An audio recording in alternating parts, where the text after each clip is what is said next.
Most people think they lack discipline because they are weak. That is not usually true.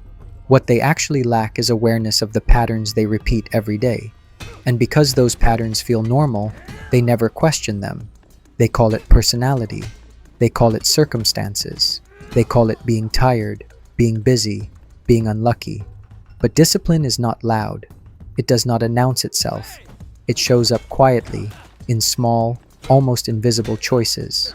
If you listen closely to your own life, there are signs, clear signs, not moral failures, not character flaws, just signals. Let us walk through them slowly, not to accuse you, just to help you see. The first sign is inconsistency disguised as flexibility. You tell yourself you are adaptable, you like freedom, you do not want rigid routines, and that sounds reasonable. It even sounds intelligent. But look closer. You start things with energy, then fade. You commit, then renegotiate. You tell yourself, today is different. Tomorrow will be better. Nothing is ever stable long enough to compound. Discipline is not about doing everything. It is about doing a few things repeatedly, even when the mood changes. When flexibility becomes a habit, it stops being freedom. It becomes drift. And drift feels calm, but it goes nowhere. The second sign is waiting for clarity before action.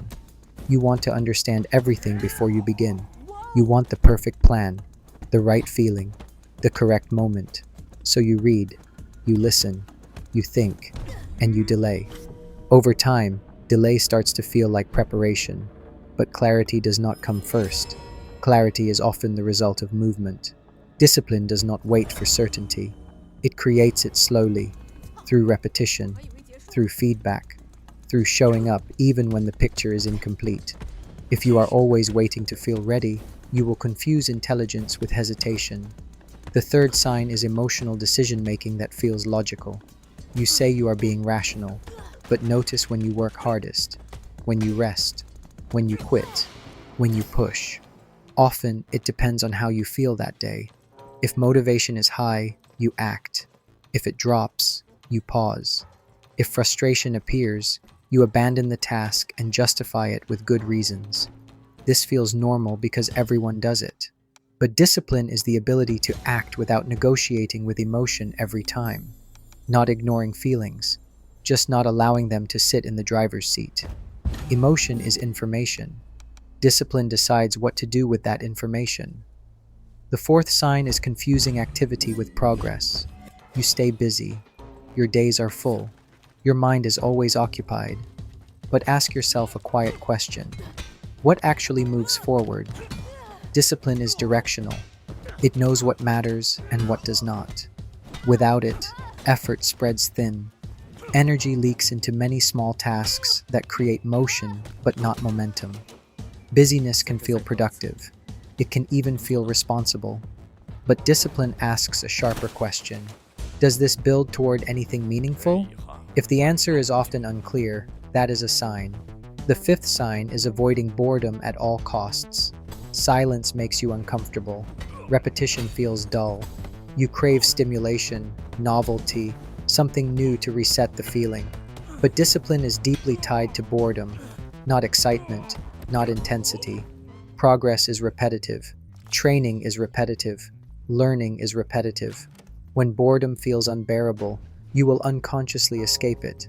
You will switch goals, switch systems, switch identities.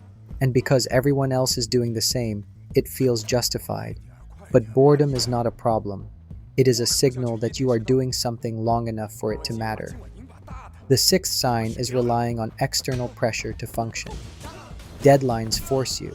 Fear pushes you. Expectations from others activate you. When the pressure disappears, so does the effort. This is not laziness. It is conditioning. If your system only works when someone is watching, discipline has not been internalized yet. It still lives outside you. Discipline becomes real when action continues even in privacy, when no one will notice, when there is no immediate reward. That is where outcomes begin to change, slowly and quietly.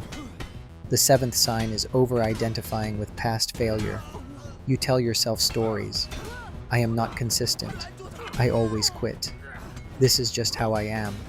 Those stories feel honest, but they freeze you in time. Discipline is not a personality trait. It is a practice, a neutral tool, something you build, not something you either have or lack. When identity becomes fixed, effort feels pointless. Why try if this is who I am? But identity shifts after behavior changes, not before. Now pause for a moment. Notice something important. None of these signs mean you are broken. They mean you are human in a system that rewards comfort, speed, and stimulation. Discipline is not heroic. It is not dramatic. It does not require confidence. It requires structure. Small rules you follow even when no one is clapping. Simple standards you keep even when no one knows.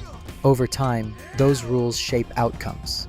Not immediately, not loudly, gradually. That is why discipline feels invisible at first, and why most people underestimate it. If this way of thinking is useful to you, quietly follow the channel. Not for motivation, just for clarity like this, from time to time.